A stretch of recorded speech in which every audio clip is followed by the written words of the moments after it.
City Council agenda for Monday, May 4th. Meetings begins at 5:30, but shortly, right just before that 5:30 start time, we expect to be swearing in our new City Council, the new council members, and a new mayor on Monday night. So that will be an exciting opportunity to get to see the new council, get to meet them, opportunity for the families to take pictures, and it will be a very nice event. I think sometimes municipal elections are overlooked. Typically, we have a voter turnout of 25 to 30% for municipal elections. At the same time municipal elections are going on, though, we're also electing people to our school boards, our township governments, and other local governments. The problem is about 25 to 30% of the people show up for those elections, but those boards and commissions and municipal governments probably control about 60 to 70% of the property tax bill. So it's very, very important that people pay attention to who is on their city council. It's a big step when you take that oath of office to be on the city council. People of Decatur had an election, they voted, and they've chosen these people to be their leaders for the next 2 to 4 years, depending on the seat that was elected. And I know that individuals elected to fill that responsibility on their shoulders. And we have a lot of projects that need to be addressed and need to be moved forward.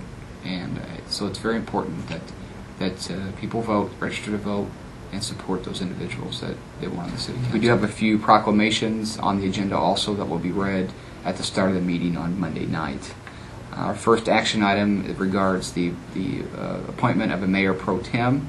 The mayor and the city council always appoint a mayor pro tem to fill in when the mayor is not available. The second item we have would be an amendment to City Code Chapter 52 regarding a local liquor control commissioner. This code amendment would allow the mayor to designate someone to act as liquor control commissioner on their behalf for certain types of hearings and things like that are necessary. The next item we have is a contract to continue our Tele Scan and our annual sewer televising efforts that we've been doing around the city. We have a contract with this company. They've been going through the sewers using their Tele Scan equipment to get an idea of the condition of our sewers, and what we're doing is working towards creation of a stormwater and sewer master plan. To get that plan completed, we have to be able to quantify where the problems are, what types of problems we have, and then attach a cost to repairing those.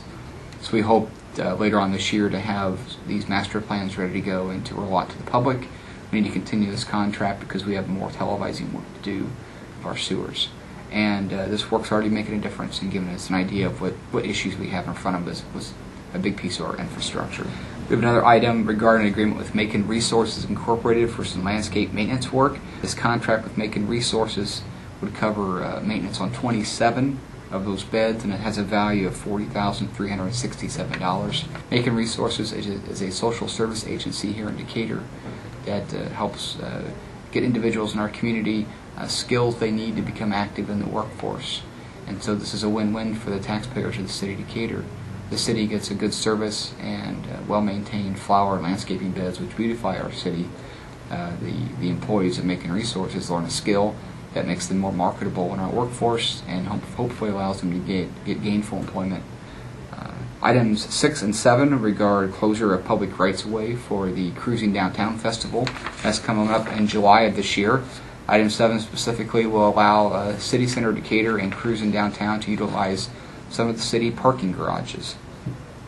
The next item on the agenda, which is an important one, regards an ordinance governing the illegal use of a vehicle inside the city of Decatur.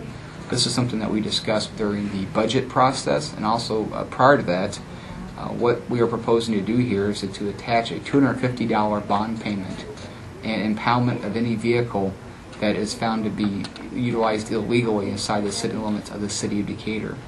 The types of violations that would qualify for impoundment would be driving while license is suspended or revoked, driving with controlled substance in a vehicle, sex acts performed in a vehicle like prostitution and other things, and then also alcohol-related offenses in a vehicle. The officer will have the discretion at the time of discovering those offenses to impound the vehicle. A $250 bond payment would have to be paid to recover the vehicle, and then a city administrative ordinance hearing would be set up if the individual whose vehicle was impounded feels like they would like to have a due process hearing on the impoundment of that vehicle. This will be on the agenda Monday night, and we expect to add that to the city code Monday night.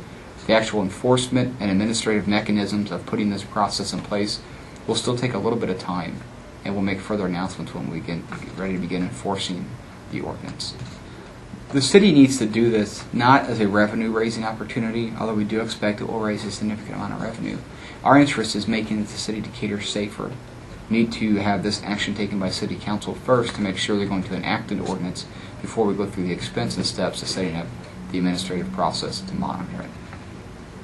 The rest of the items are all under our consent calendar, and there are various items that do not impact a lot of city funds, and if the City Council decides to debate those individually, then they have that prerogative to take those off there.